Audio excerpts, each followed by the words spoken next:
Hello and welcome to Talk the Walk. I'm Azam Khan. Whilst the G7 summit wrapped up in Hiroshima earlier this week, joined by invited leaders, including of Ukraine, in a less covered capacity, China held the first Central Asia summit at the same time, the first of its kind in person.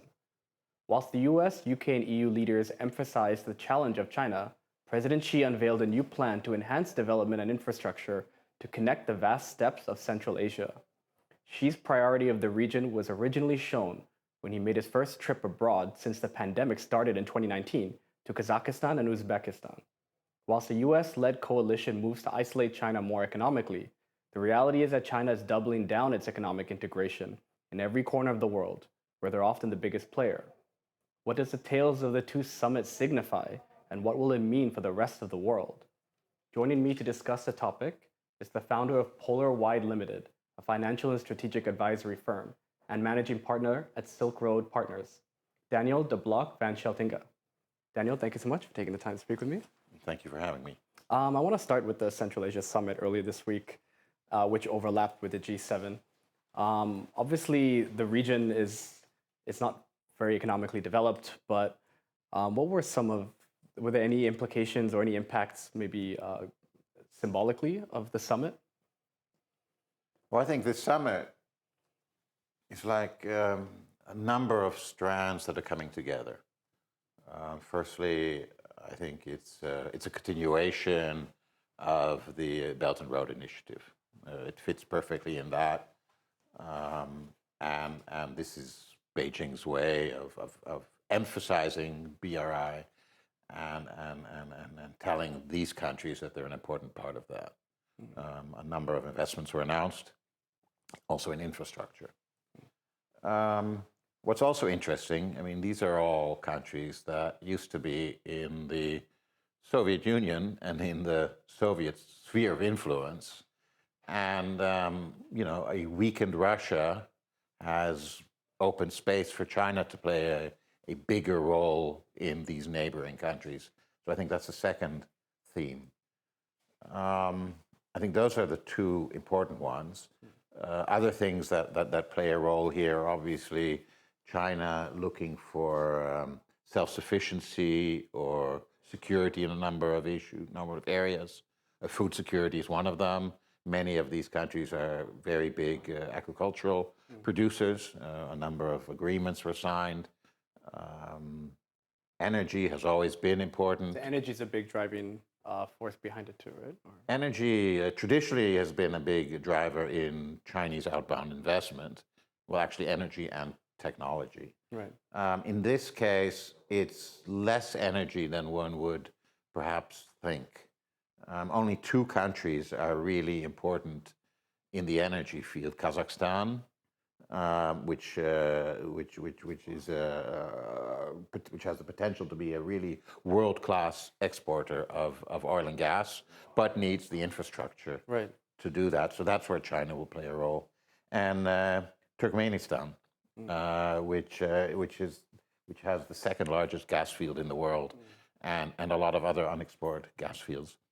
So those are the only two energy areas. The others, all of them have certain, deposits in minerals, precious metals, rare earths in some cases. So would you say this is more setting the seeds of developing the infrastructure, literal infrastructure, whether it's in transport or what have you, to help build this Silk Road and help increase the capacity and the potentiality of the region? It's the influence of China in these neighboring areas, and indeed the Belt and Road Initiative.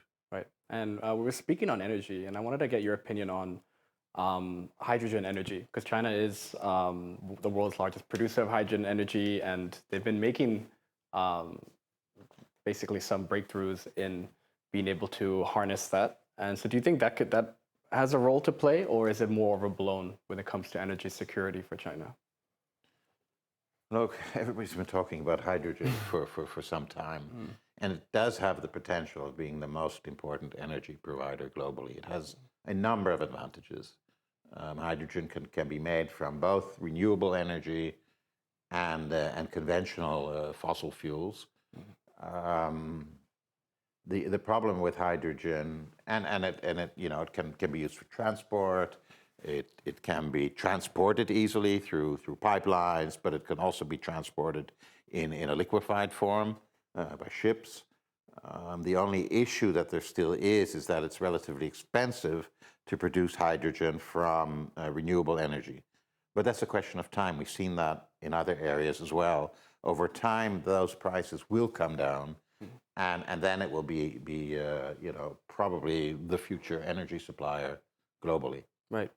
And I want to get back to the G7 summit, which had happened simultaneously.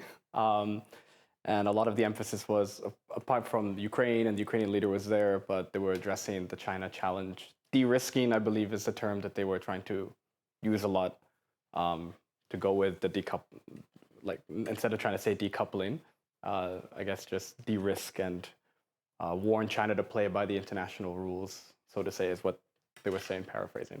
So what are your thoughts on that? Look, the fact that people are, the so-called the seven richest nations, because that's how the G7 was formed originally, are together and they're not using the decoupling word, is positive. I think people have realized that, it's pragmatically impossible. It's impossible, economically, there are so many linkages, it's not beneficial for anyone. It would shoot themselves in the foot. So now it's de-risking. Now de-risking doesn't have to be negative. I mean, there's a lot of sense in that, in a way. I mean, when COVID first appeared, and the world was desperate for face masks, protective gear, most people realized suddenly that almost all of it was made in China, and they were all dependent on one country. I mean, there is a certain logic in not putting all your eggs in one basket. It does not have to be negative. Right. So I wouldn't take that too seriously. There's two other things that play a role. One, we are entering the United States sort of pre-electoral season, and you will see over the coming months, all the way until the elections, you will see this race amongst all the potential candidates, who could be tougher on China. Right. Who can bash China the hardest. I assume that the Chinese government is wise enough and experienced enough that they will see that for what it is, just internal politics and rhetoric. The other thing that was interesting is that while this G7 summit was happening, and all this talk about de-risking, Biden, in the same sentence, almost the same paragraph, talked about that mentioned that he expected the Sino-U.S. relationship to improve in the coming months. So that is a positive signal. Right.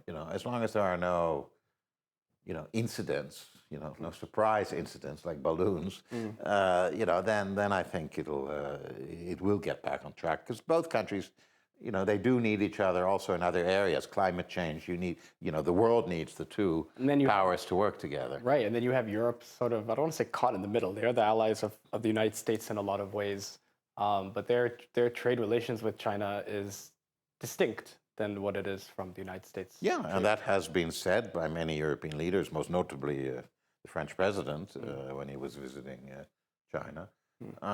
Europe is trying to find its own middle way, if you will, which I think is a good thing. It should be expected. Right. Europe is not a U.S. vassal state, and will find its own path. And sometimes their interests will be aligned with the United States, and sometimes their interests will be aligned with China. I also wanted to get your opinion on China's new financial regulator.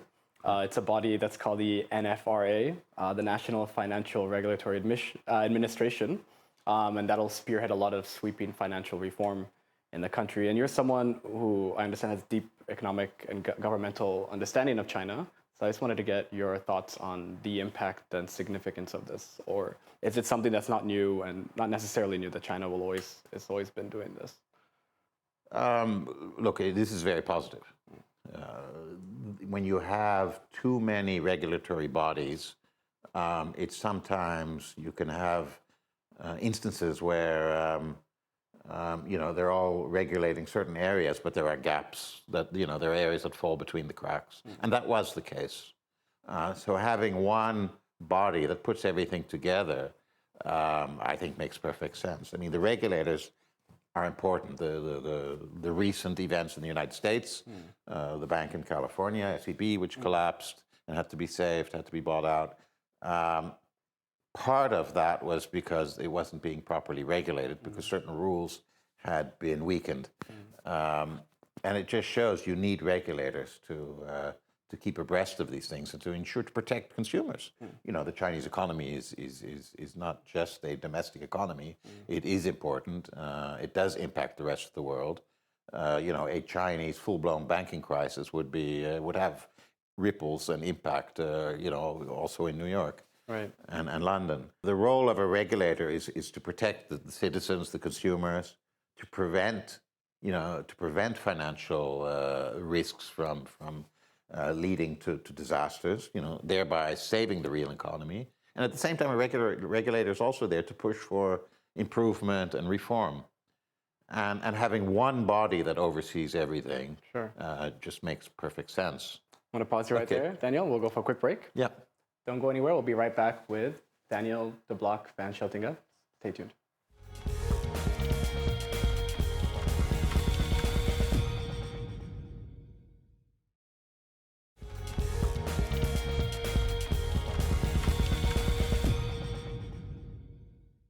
Welcome back to Talk the Walk. I'm speaking with Daniel de Blocq van Scheltinga, founder of Polarwide Limited and managing partner of Silk Road Partners. I wanted to ask you, Daniel, what are the obstacles that, well, not obstacles, but just things that are challenges that you face in your line of work because you have a lot of dealings in China and you guys, a lot of your work is based there. So just what are some challenges that you face when it comes to doing business over there? It's not only over there. We focus mostly on both with Silk Road Partners and Polarwide. It's mostly cross-border transactions, helping Chinese groups, companies, or private individuals go abroad in their business dealings, all the way to Europe, across the Silk Road, and the other way around, helping foreign parties navigate their way in China. I think the biggest challenge today is the change in sentiment towards China. If I compare it to 2008, the Olympics in Beijing, the whole world was fascinated. The opening ceremony, everything, the mood, that has changed considerably for a number of reasons. But that makes it a little more challenging. COVID didn't help, of course, because when nations aren't able to meet face to face, leaders aren't able to meet face to face. That doesn't help. No. So I'm hopeful that will slowly change again. But at this moment, it's a challenge, and perhaps the Chinese government, could do a better job, or not a better job. Could start by thinking about self-promotion and giving their side of the story in a better way.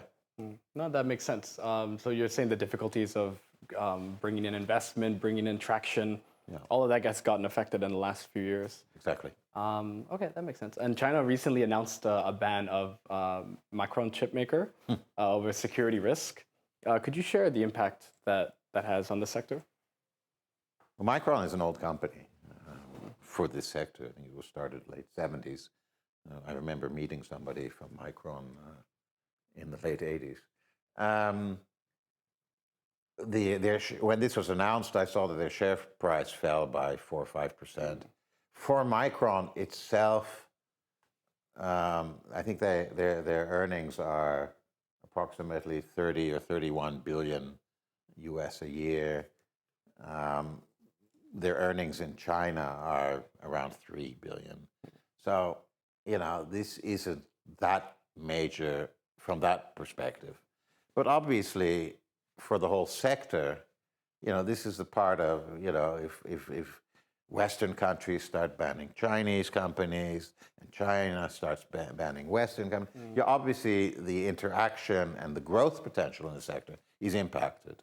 There's a lot of cooperation between different companies in R&D, in various areas. If that's no longer possible, obviously that will slow down certain things. But it will also lead to a split where you will have, obviously China will be able to, and is working on, after Huawei, after all the CHIPS Act in the US, China is logically trying to go its own way. Right. And it's changing. It's having And major this factors whole noise supply of chain. self-sufficiency in technology. And global supply chains and all gets impacted by that too, and all of that.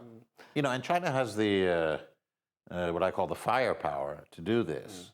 Because what's the firepower in this area? Those are STEM graduates. Now, the US has about, I think it's 500,000 STEM graduates per year, of which many are not Americans. Many come from India, Japan, wherever, China even. But let's pretend they're all American who are going to stay in America and work there. Compare that with China, and I think it's 5.5 million STEM graduates a year. That's a lot more firepower. And that's what you need, research, development. And that's why I'm confident, sadly, I think, it's good for China to be able to be self-sufficient, but I think it's sad for the global interaction and business. I'm a great believer in a global economy and globalization. Right. Do you think that tit for tat, this is a lot tit for tat. There's a great soundbite which actually came from that with David Lee. He's an AP, famous AP reporter, and he asked the national security advisor, I forget his name, he was asking about this Macron chip maker, and they said China said it was because of national security risk. But are they not allowed to do that? You guys did the exact same thing when it comes to Huawei or TikTok or what have you, and you're basing it off the exact same thing, national security. I want to go back to basically the economic development of the economic expansion of China's en route into Central Asia. One of the other en routes was into the Pakistan corridor, the Pakistan-Afghani corridor. They're investing $60 billion into that corridor to help build Afghanistan and Pakistan's infrastructure. And the Chinese foreign minister, he met his Afghan and Pakistan counterpart to establish this. And a lot of experts were saying, well, there's no clear gain for China in the short term for this. So why are they doing it? But perhaps the gain is just to give stability first, and then later on see what comes from it. So would you say that's a lot of China's approach to the Gulf region and what you've seen them mediating a lot of things? Just provide stability, integrate them into the Belt Road, give some infrastructure, and then we'll take it from there? There are different elements here, once again, that come into play. I think China's, let's say, foreign policy and its diplomatic core, has changed and is changing, is developing in a way that is, in par with China's growing importance in the world. China has decided that, we are now a superpower, an economic superpower, certainly, and with that comes certain responsibilities on a geopolitical level. And I think that's normal. You saw for the first time, I thought, the mediation, and I think you're referring to that, which China brokered between Saudi Arabia and Iran. I thought that was quite an important move, which was sadly not properly, I think, addressed or recognized in the Western press. Well, it stopped the Yemen war too. I know, exactly. The citizens of Yemen who have been suffering, I think they're very happy with this. So Afghanistan, so you see China making more moves that are also longer term agendas. I don't think anybody could argue that, helping restructure Afghanistan will be a quick profit. Sure. Your return on investment will take a long time. Right. I think these are longer term moves. Afghanistan obviously needs it. Yeah. So it is a question of longer-term trade. It's a question of spheres of influence. Who else would do it? Well, this is exactly what the United States did with Western Europe after. Yeah, exactly. Right? After World War II. Yeah. With the martial law. It's not dissimilar. Marshall Plan. Marshall Plan. Yeah, exactly. It's not dissimilar. Yeah. And then all eyes on you. You mentioning PR, so China could do better with its PR. But then how exactly would you see that off the top? Well, the Chinese approach typically has been to be very quiet and not do any PR. No, it's retaliatory. Because it wasn't necessary before, because China wasn't that active internationally. Spotlight, yeah. Yeah. So now you have to explain yourself internationally. They're not used to it. If you look at the big advertising firms that exist in the world, the large ones, they're all very old originally. They started in 1920s, 1890, 1930, and their first work was often for governments, European governments, the U.S. government, before they went the commercial. But that government work has always remained. Right. So China doesn't have this tradition, if you will. It doesn't have, there are no great Chinese PR companies. Right. It was never necessary within the country. So they should start looking at that and presenting their side of the story in a better way. And I'm not talking about, propaganda. Yeah, no, but I'm talking about, when the U.S. gives food aid to a country in Africa. No, I had on as my last. You see the bags with donated from U.S. with big letters. I had when China does it, nobody hears about it at the beginning, and huge conferences where everybody in the world was invited, all the global leaders were held in Beijing. So I wouldn't say that was done quietly, but then the follow-up is very quiet, and openness about the projects that are succeeding, but there are undoubtedly also projects that are less successful, and why and what went wrong, because it's also a learning process. The idea now in many countries is that Belt and Road. Well, if you accept Chinese aid, that's just a debt trap, and you'll get sucked into that. The fact that there's a lot of debt relief that happens as well along the road is not mentioned. And the few serious studies that have been done, also in the West, about whether this was true. They showed that that's not true. Yeah, the Bloomberg exactly. one was a major one. Yeah. Daniel de Blocq van Scheltinga, thank you so much for taking the time to speak with me. It was a pleasure. Thank you so much. That's all for this time. I'll see you same time next week. Goodbye.